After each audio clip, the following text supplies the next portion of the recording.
जय धर्मेश। रोके खेदना का ये दूसरा भाग।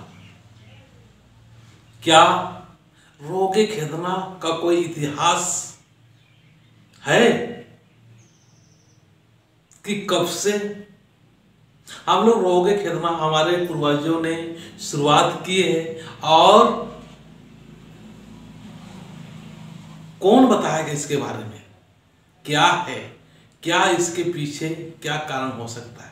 तो क्या अभी तक हमने ये देखने का और ये सुनने के लिए आया, मैं जिससे भी पूछ रहा हूँ या जानकारी प्राप्त करने की कोशिश कर रहा हूँ, कुछ किताबों के माध्यम से मुझे जानकारी हो रहा है और कहते हैं कि इसके बारे में कुछ भी किसी को जानकारी नहीं है। इसका इतिहास क्या है, लोगों का ज्यादा से ज्यादा यही मानसिकता होती है, यही कहते हैं कि हमारे पूर्वज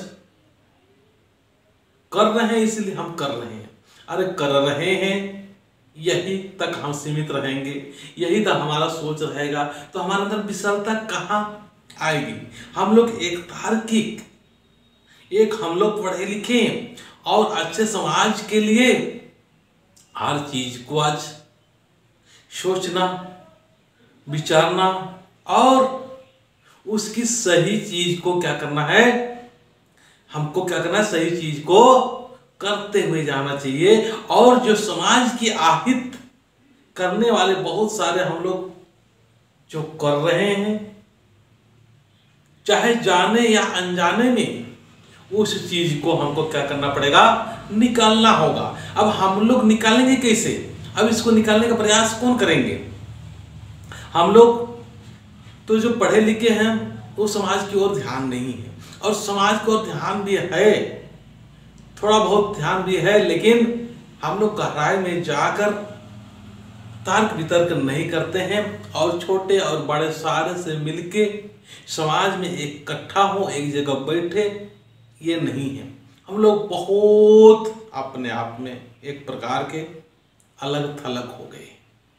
अलग थलग मतलब जो नीचे तरह से जो नेक दस्तूर और नियम कानून कर रहे हैं समाज के हित के लिए, जाने अनजाने में ये काम कर रहे हैं, एक हमारे मतलब तालमेल नहीं हो पा रहा है, हमारे आपस में विचार नहीं हो पा रहे हैं।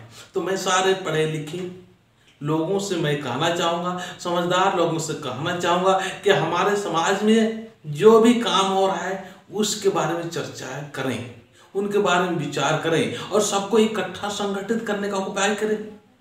क्या फायदा है यार, जब हम इतना पढ़े लिखे और समझदार समझ रहे हैं और हमारे समाज में अभी भी ये रोगे खेदना के बारे में बरसों से चल रही है। इसका इतिहास क्या है, किसने बनाया, कब से हुआ, कब से शुरू हुआ, कुछ भी पता नहीं। जानना चाहिए ना, जानना चाहिए कि नहीं जानना चाहिए। सही तौर में देखा जाए तो हम लोग आदिवासी समाज के लोग हैं। ये एक प्रकार की जो धारा बहा रही है, ये धारा हमारे अपने लिए हितकारी है या नहीं है, हितकारी क्या है। तो इतिहास कब से हुआ, क्यों हुआ, जानकारी नहीं है। जानकारी करना चाहिए, और नहीं जानकारी है तो इससे लाभ क्या है, इससे क्या फायदा है, क्या इससे हमारी रोग पाप या दुख दर्द या बीमारी क्या भाग रही है, क्या भाग रही है कि नहीं भाग रही है, या ऐसे ही हम लोग बस कर रहे हैं, क्या ऐसे ही केवल हम लोग इस क्रिया को कर रहे हैं, इसके पीछे कुछ भी नहीं। कहते हैं कोई भी चीज करने के पीछे कुछ न कुछ कारण जरूर होगा, चाहे वो हमें गुमराह या हमको दिग्भ्रमित करने के लिए ये सिस्टम शुरू किया गया है, या क्या है क्या नहीं है, क्या है, विचार कीजिए। हर आदिवासियों का जिम्मेवारी बनता है, नैतिक जिम्मेवारी बनता है, सबकी एक जिम्मेवारी और एक रिस्पॉन्सिबिलिटी बनता है कि हम लोग का समाज में जो भी हो रहा है उस चीज को हम लोग तार्किक विचार से, सामाजिक विचार से, सबका हित के काम हो रहा है और होना चाहिए, इसके बारे में हमको विचार करना चाहिए। और जो जो हमारे हित के लिए नहीं है, समाज के लिए नहीं है, उसको छोड़ना चाहिए। तो हम लोग को पकड़ के रखे हुए। चलिए मैं अगला भाग में फिर बताऊंगा। जय धर्मेश।